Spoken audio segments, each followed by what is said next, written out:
वह मेरे पैरों को हिलने की गति देता, मेरी बाहों को कांसे का धनुष चढ़ाना सिखाता है।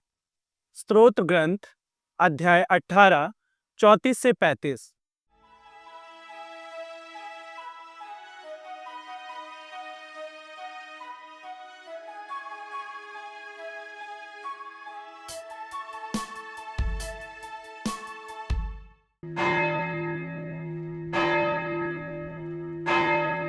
मधुरम सुप्रभात। मेरे प्रिय भाइयों, बहनों, युवा साथियों और प्यारे बच्चों, स्वागत है आप सभी का ट्रिनिटी क्रॉनिकल्स के वचन सन्मार्ग के इस प्रातः बेला की श्रृंखला में। आज की आशा का यह वचन आहार स्तोत्र ग्रंथ अध्याय 18 वाक्य अंश 34 से 35 दर्शाता है कि परमेश्वर ने न केवल हमें जीवन की कठिनाइयों से लड़ने की शक्ति देता है, बल्कि अपनी कोमलता से देखभाल करते हैं। आज का यह ईश वचन हमें सिखाता और ऊंचा भी उठाता है। आज की दुनिया में जहां कठिनाइयां और संघर्ष रोजमर्रा का हिस्सा हैं, यह वचन हमें साहस, भरोसा और संयम का पाठ सिखाता है कि ईश्वर हमारे साथ है।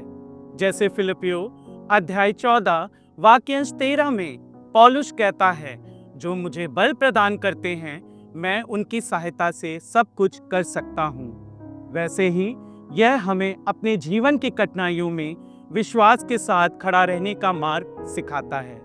जैसे दूसरा कुरिन्थियों अध्याय 12 वाक्यांश 9 में पौलुस कहते हैं, मेरी कृपा तुम्हारे लिए पर्याप्त है, क्योंकि तुम्हारी दुर्बलता में मेरा सामर्थ पूर्ण रूप से प्रकट होता है।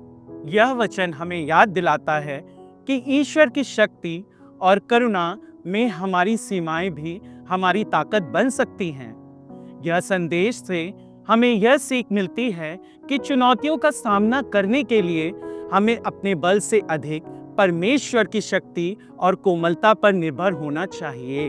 यह आशा हमें केवल जीवन में आगे बढ़ने की प्रेरणा देता है, बल्कि दूसरों की मदद और सहानुभूति दिखाने का भी आह्वान करता है। क्या आप इन वचनों को, जो जीवन और शाश्वत हैं, विश्वास करते हैं कि प्रभु यीशु की कृपा तुम्हारे लिए पर्याप्त है? आइए कुछ पल हम इन वचनों पर चिंतन करने का प्रयास करें। आप भातृ प्रेम का ऋण छोड़कर और किसी के ऋणी ना बने।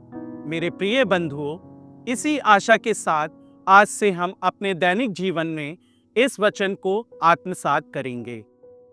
शुभ दिवस।